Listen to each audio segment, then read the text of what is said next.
Like, she's letting people know, I'm still working hard for your salvation. Even though Jesus did the heavy lifting, we still have to choose every day. Are we going to choose God today? Or are we going to choose to go away from God today?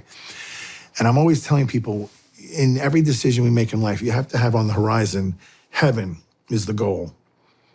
Because you could amass vast amounts of money and power and success in this life if you really put your nose to the ground and do the hard work.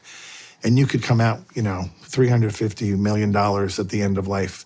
But if you don't get to heaven, you're a loser, like a big loser, the biggest. There's no other. That's the only thing you have to get right. You can get everything else wrong, but if you get to heaven, you're a winner. And I think a lot of the problems come in when people become too rich and famous. This is, Jesus said in the scriptures about it's harder for a rich man to enter heaven than going through the camel through the eye of a needle.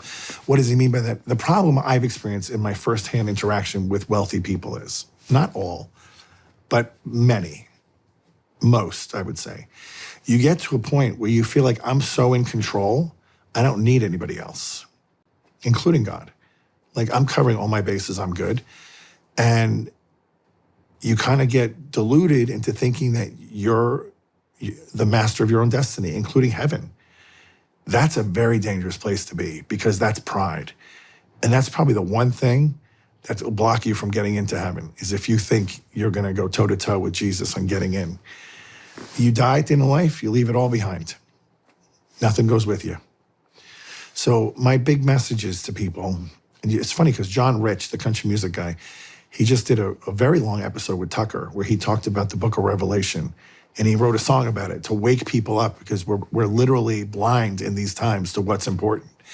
He says, you don't know when the end of your life is going to come, but you better be ready.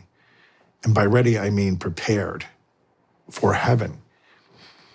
So when I see people in hospice and they're dying and they know they're dying, I can tell within 10 seconds if this person is prepared their life to meet Jesus or if they squandered it away, because they're either at radical peace and not fearing it, or they're terrified and they don't know what to do.